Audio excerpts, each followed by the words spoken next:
Good evening, my dear students. Welcome to my channel NEET Bio by Preeti Anand. I will continue my video on large intestine. सबसे पहले आप लोग हमारे channel को like ज़्यादा से ज़्यादा कीजिए, शेयर कीजिए, सब्सक्राइब कीजिए, जिससे मुझे एनर्जी मिले और मोटिवेशन मिले कि मैं अच्छे अच्छे वीडियो आप लोगों के सामने कंटेंट के रूप में लाऊं, मोस्ट इम्पॉर्टेंट क्वेश्चन का एनालिसिस करवाऊं। इसीलिए आप लोग ज़्यादा से ज़्यादा इसे सब्सक्राइब कीजिए, लाइक कीजिए। अब हम वीडियो को कंटिन्यू करते हैं। आज हमारी वीडियो का टॉपिक का नेम है लार्ज इंटेस्टाइन। लार्ज इंटेस्टाइन का मतलब हिंदी में होता है वृद्धांत्र। लार्ज इंटेस्टाइन का दूसरा नाम अर्थात अनदर नेम है कोलोन। लार्ज इंटेस्टाइन को हम कोलोन भी कहते हैं। इसके बारे में हम ब्रीफ से डिस्कशन करते हैं। लार्ज इंटेस्टाइन जो होता है it is about 1.5 metre long tube. Large intestine की लेंथ यानी लंबाई जो होती है वो 1.5 मीटर लंबी होती है। सेकेंड पॉइंट है it start from the caecum and end at rectum and anal canal. Anal canal को हम लोग एनस कहते हैं और हिंदी में इसे गुद्दा भी कहते हैं। सीकम जो है वो हमारा फर्स्ट पार्ट है लार्ज इंटेस्टाइन का और एंड होता है रेक्टम और एनल कैनाल यानी एनस में। थर्ड पॉइंट है it's lumen is big and it's surrounded by the small intestine. Lumen के मतलब होता है डायमीटर। स्मॉल इंटेस्टाइन सेंटर में होती है और लार्ज इंटेस्टाइन को वो पूरी तरह से सराउंड और कवर किए रहता है। स्मॉल इंटेस्टाइन को लार्ज इंटेस्टाइन पूरे चारों तरफ से इसे ढक के कवर किए हुए रहता है। स्मॉल इंटेस्टाइन लेंथ में बड़ी है लेकिन उसे स्मॉल क्यों कहा जाता है? क्योंकि इसका डायमीटर स्मॉल होता है, छोटा होता है और इसकी जो वो उतनी चौड़ी नहीं होती, इसकी चौड़ाई ज़्यादा नहीं होती है। लेकिन लार्ज इंटेस्टाइन यानी बृहदांत्र इसका जो डायमीटर होता है, ल्यूमेन होता है, वो बिग होता है यानी बड़ा होता है और ये ज़्यादा ब्रॉड यानी ज़्यादा चौड़ी होती है। इसे हम लार्ज इंटेस्टाइन बोलते हैं। बृहदांत्र हिंदी में से हम क्या बोलते हैं? बृहदांत्र। It depends on the diameter और ये किस पे डिपेंड है? ये डायमीटर पे डिपेंड करता है। अब हम लोग आ जाते हैं इसके पार्ट ऑफ लार्ज इंटेस्टाइन। बृहदांत्र के भाग। बृहदांत्र के 7 भाग होते हैं। There are 7 part of large intestine. First part is caecum, second part is ascending colon, third part is transverse colon, fourth part is descending colon, fifth part is sigmoid colon, six part is rectum, seven part is anal canal. Anal canal को हम anus भी कहते हैं, जैसा कि मैंने पहले आपको बताया। स्मॉल इंटेस्टाइन का लास्ट पार्ट होता है इलियम और लार्ज इंटेस्टाइन का फर्स्ट पार्ट होता है सीकम। और जब ये दोनों इलियम और सीकम जब मिल जाते हैं तब हम इसे क्या कहते हैं? इलोसीकल वाल्व। अब हम लोग इसके फर्स्ट पार्ट पे आते हैं जिसे हम सीकम कहते हैं। सीकम जो होता है it is 6 centimetre long dilated region and it is the first part of the colon यानी large intestine. Vermiform appendix tube is connected to caecum. यानी सीकम जो होता है वो फर्स्ट पार्ट होता है लार्ज इंटेस्टाइन का। ये 6 सेंटीमीटर लॉन्ग होता है। ये थोड़ा सा फूला हुआ होता है। इसकी जो होती है लंबाई वो थोड़ी फूली हुई रहती है, डाइल्यूटेड होती है। वर्मीफॉर्म अपेंडिक्स होता है सीकम में ही। सीकम के साथ जो ट्यूब कनेक्टेड होती है उसे हम वर्मीफॉर्म अपेंडिक्स कहते हैं। इसका डाइजेशन में कोई भी रोल नहीं है, मगर जब हमारे पेट के अंदर ये इन्फेक्शन हो जाता है, ये इसमें ज़्यादा इरिटेशन होने लगती है, पेन, और जब ये ज़्यादा इरिटेशन होता है तो ये हमारे शरीर में एक पेन पैदा करता है जो बहुत पेनफुल होता है और ये आगे विस्तार रूप धारण किस में करता है? अपेंडिक्स में। And second part is ascending colon.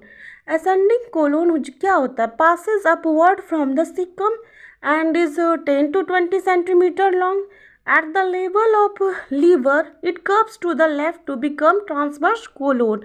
इसे हम असेंडिंग कोलोन इसलिए बोलते हैं क्योंकि ये अपवर्ड की तरफ जा रही है, ये ऊपर की तरफ जाती है सीकम से अपवर्ड। ये 10 से 20 सेंटीमीटर लंबी होती है, जैसा कि लीवर तक पहुंचती है, तो ये फिर कर्व हो जाती है असेंडिंग कोलोन। थर्ड पार्ट है transverse colon. It is located in front of duodenum, stomach and spleen, where its form a splenic flexure and curve downward to become the descending colon। जहाँ पे ascending colon curve हुई है वहाँ पे ये transverse हो जाता है और उसे हम ट्रांसवर्स कोलोन कहते हैं, और यहीं पर एक स्प्लीन बनता है जिसे हम स्प्लेनिक फ्लेक्सर कहते हैं। अब थर्ड आ जाता है descending colon। descending colon, it passes down the left side of abdominal cavity and 25 to 30 centimeter layer at the level of iliacus is known as sigmoid colon। ये डिसेंडिंग कोलोन जो होता है वो लेफ्ट साइड एब्डोमिनल कैविटी में होता है। इसकी लंबाई 25 टू 30 सेंटीमीटर होती है और इलियस क्रेस्ट एक पेल्विक बोन होती है जहाँ एस शेप्ड कर्व होती है, उसे हम सिग्मोनाइड कोलोन कहते हैं। फोर्थ पार्ट इसका हो गया सिग्मोनाइड कोलोन। सिग्मोनाइड कोलोन जो होता है it is S shape tubed and 40 centimetre long and continue downward to became rectum. ये जो होता है सिग्मोनाइड कोलोन वो एस के आकार की होती है और 40 सेंटीमीटर लंबा होता है, जो कि आगे कंटिन्यू होता है और वो डाउनवर्ड होकर रेक्टम में बनाता है।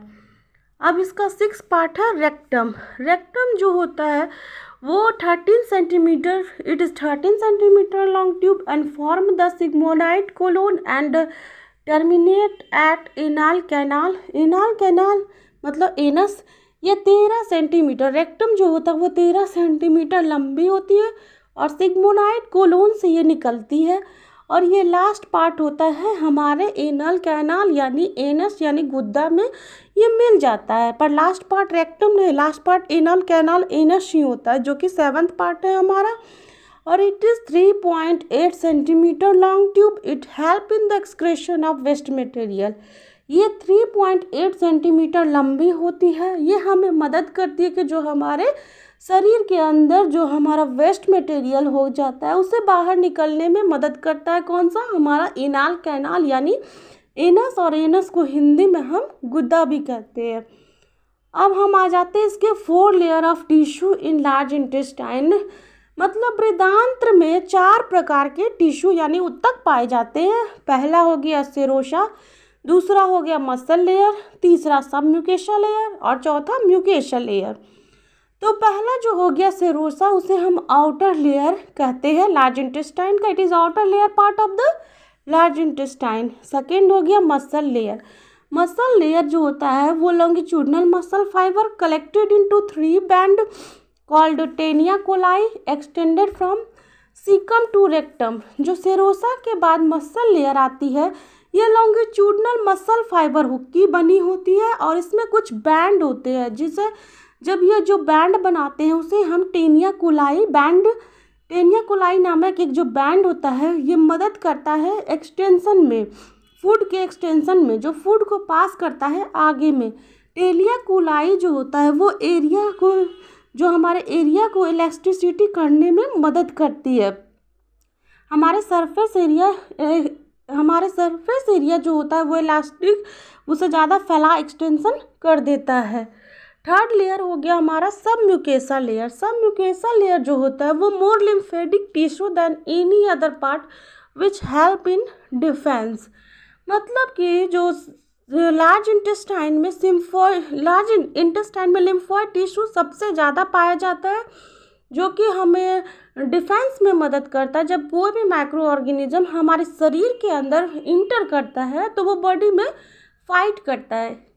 सबम्यूकेशा लेयर में जो लिम्फोइड टिश्यू होता है वो हमारे बॉडी में वो फाइट करता है। अब आ जाइए हम लोग म्यूकेशा लेयर, चौथा। Large number of mucus secreting goblet cell are present. Mucosa में बहुत सारे गॉबलेट सेल प्रेजेंट होते हैं जो कि म्यूकस सेक्रेट करते हैं। गॉबलेट सेल जो होता है वो मॉइस्ट करता है जिससे कि लार्ज इंटेस्टाइन में हमारा ईजिली स्टूल पास हो जाए। गॉबलेट सेल मदद करता है म्यूकेशा लेयर में हमारे स्टूल को पास करवाने में। अब आ गया फंक्शन ऑफ लार्ज इंटेस्टाइन, मतलब बृहदान्त्र के क्या कार्य होते हैं। फंक्शन हमारे बॉडी में, हमारे शरीर में, पहला है absorption. Absorption of water, mineral, salt, vitamin and some drugs continue until semi-solid consistency of faeces is achieved. मतलब कि जब माउथ में जो हम फूड लेते हैं वो पहले स्टोमक में जाता है, फिर लार्ज इंटेस्टाइन, स्मॉल इंटेस्टाइन में जाता है, और सबसे ज़्यादा जो फूड का एब्जॉर्प्शन होता है, सबसे ज़्यादा अवशोषण हमारे भोजन का वो होता है स्मॉल इंटेस्टाइन में, जो कि वाटर होता है, वाटर का एब्जॉर्प्शन होता है, मिनरल का एब्जॉर्प्शन, खनिज का, पानी का, साल्ट का, विटामिन का, हर चीज़ का 90% एब्जॉर्प्शन जो होता है वो हमारा स्मॉल इंटेस्टाइन में ही हो जाता है। बाकी जो भी बच जाता है वो फूड एब्जॉर्ब करने के लिए लास्ट में हम लोग किसकी मदद लेते हैं, लार्ज इंटेस्टाइन की वहाँ पे मदद लेते हैं। जो फीकस होता है वो हार्ड कॉन्स्टेंसी को नॉर्मल कॉन्स्टेंसी में बदल देता है। जो हमारा स्टूल होता है वो हार्ड, उसको नॉर्मल कॉन्स्टेंसी में बदल देता है, जहाँ पर वाटर हमारा ईजिली एब्जॉर्ब हो जाता है और वो रेक्टम एनस के द्वारा, वो गुद्दा के द्वारा पास हो जाता है, निकल जाता है। Second function of large intestine, दूसरा फंक्शन यानी दूसरा कार्य क्या हुआ लार्ज इंटेस्टाइन का। Bacteria present in the large intestine that harmless and synthesize vitamin K and folic acid are E. coli, Enterobacter, aerogenus, Streptococcus, Bacillus, Clostridium perfringens। मतलब large intestine में जो होता है वो बहुत सारे बैक्टीरिया प्रेजेंट होते हैं। लार्ज इंटेस्टाइन बृहदान्त्र में बहुत सारे हमारे बैक्टीरिया प्रेजेंट होते हैं। वो बैक्टीरिया हार्मलेस होते हैं और वो सिंथेसाइज करते हैं विटामिन के और फॉलिक एसिड, दोनों को वो सिंथेसाइज करते हैं। ये बैक्टीरिया जो होते हैं वो बैक्टीरिया का नाम है E coli, aerogenes, streptococcus, bacillus and clostridium perfringens. अब तीसरा फंक्शन है the gases that produce in intestine due to food and drink consumption is excreted out by large intestine in the form of flatus. Flatus का मतलब wind के द्वारा। हमें पता है कि लार्ज इंटेस्टाइन में बहुत सारे गैसेस भी प्रोड्यूस होते हैं। कुछ गैस हम फूड के साथ स्वेलो भी कर लेते हैं, और हम नाइट्रोजन गैस जो हम इनहेल करते हैं, कुछ गैस बैक्टीरिया के भी रूप में होते हैं जो फर्मेंटेशन प्रोसेस से प्रोड्यूस होते हैं हमारे शरीर में, जैसे CO2, H2O, मीथेन। ये लार्ज इंटेस्टाइन में जाके एक्सक्रेट होते हैं इन द फॉर्म ऑफ फ्लेटस यानी विंड के द्वारा।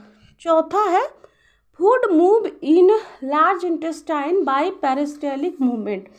हम पहले भी बोले थे कि लार्ज इंटेस्टाइन में जो फूड हमारा मूव करता है वो हमारा एक प्रोसेस होता है पेरिस्टाल्टिक मूवमेंट।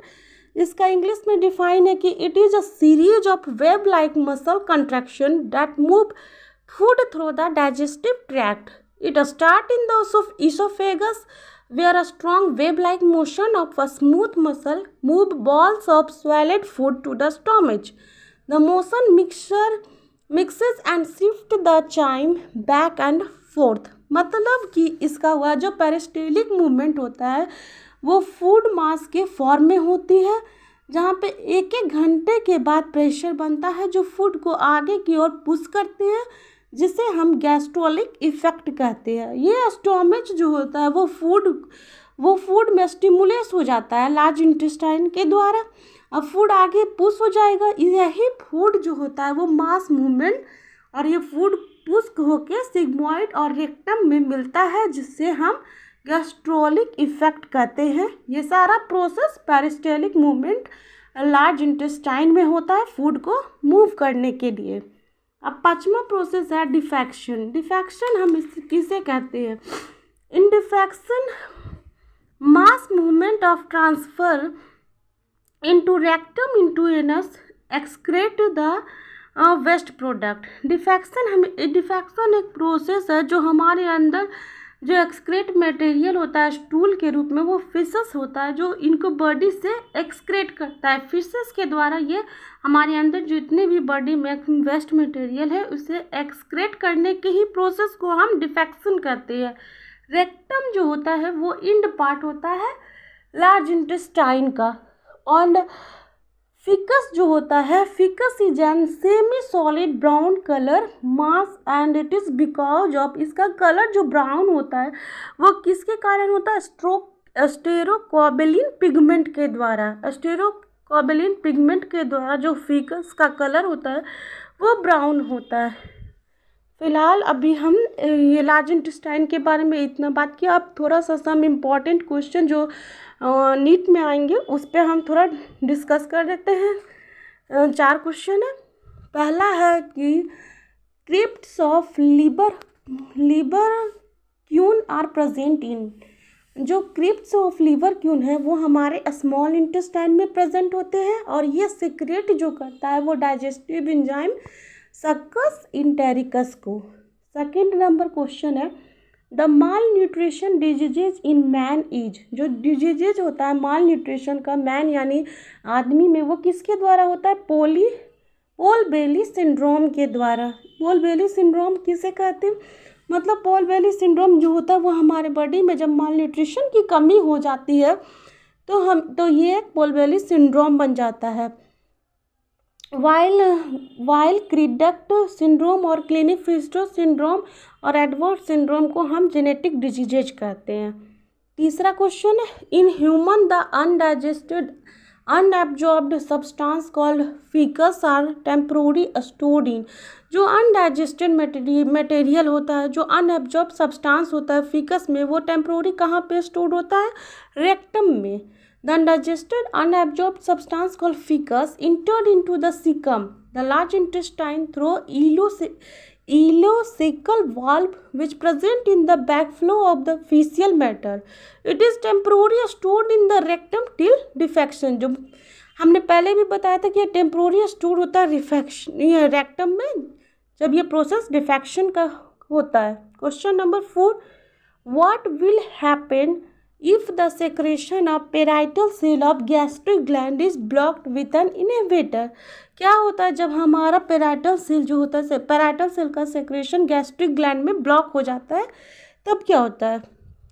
इसका आंसर है in the absence of HCl secretion inactive pepsinogen is not converted into enzyme pepsinogen, मतलब जब एब्सेंस होता है HCl सेक्रेशन का तो ये इनएक्टिव हो जाता है, पेप्सिजन जो होता है वो इनएक्टिव फॉर्म में आ जाता है और नॉट कन्वर्टेड इनटू एंजाइम, ये फिर ये पेप्सिन के रूप में कन्वर्ट नहीं हो पाता। इसका हम एनालिसिस करते हैं कि gastric glands are numerous macroscopic tubular gland. It is formed by the epithelium of stomach. The parietal cell को हम जो कहते हैं वो एक्जेंटिक सेल भी कहते हैं। The parietal cell are large and most numerous on the side wall of gastric gland. Parietal cell जो होता है वो बहुत लार्ज होता है और वो गैस्ट्रिक ग्लैंड के साइड वॉल में पाया जाता है। दे सीक्रेट द HCl यानी hydrochloric acid. The peptic cell को जाइमोगन सेल भी कहते हैं and the peptic cell of gastric gland secrete the gastric digestive enzyme. जो पेप्टाइक सेल होता है वो सीक्रेट करता है गैस्ट्रिक ग्लैंड और गैस्ट्रिक ग्लैंड जो सीक्रेट करता है वो गैस्ट्रिक डाइजेस्टिव एंजाइम करता है और gastric digestive enzyme as a pro enzyme pepsinogen and prorennin are a small amount of gastric amylase and gastric lipases. और जो द HCl होता है यानी हाइड्रोक्लोरिक एसिड, द HCl यानी hydrochloric acid maintain a strongly acid pH of about 1.5 to 2.5 in stomach. जो हमारा hydrochloric acid होता है जो स्टोमेच में बनाता है वो उसका जो pH होता है वो 1.5 to 2.5 के रूप में हमारे स्टोमेच में वर्क करता है, जो कन्वर्ट करता है pepsinogen and prorennin in the form of pepsin and rennin. HCl जो होता है वो हमारा कन्वर्ट करता है स्टोमेच में पेप्सिजिनोन के फॉर्म में और prorennin into pepsin and rennin.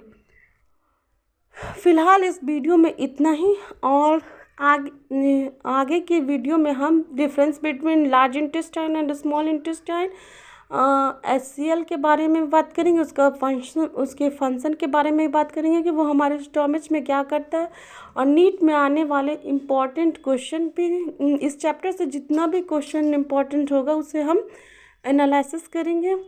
पर आप लोग हमारे चैनल को ज़्यादा से ज़्यादा सब्सक्राइब कीजिए, क्योंकि जब तक सब्सक्राइब नहीं होगा मैं अंदर से फील एनर्जी नहीं कर पाऊँगी, मोटिवेट नहीं हो पाऊँगी, और जब मोटिवेशन मिलेगा तो मैं अच्छे अच्छे कंटेंट्स लाऊँगी। So please thank you, give me supporting, and please stay connected with me. Take care. Bye.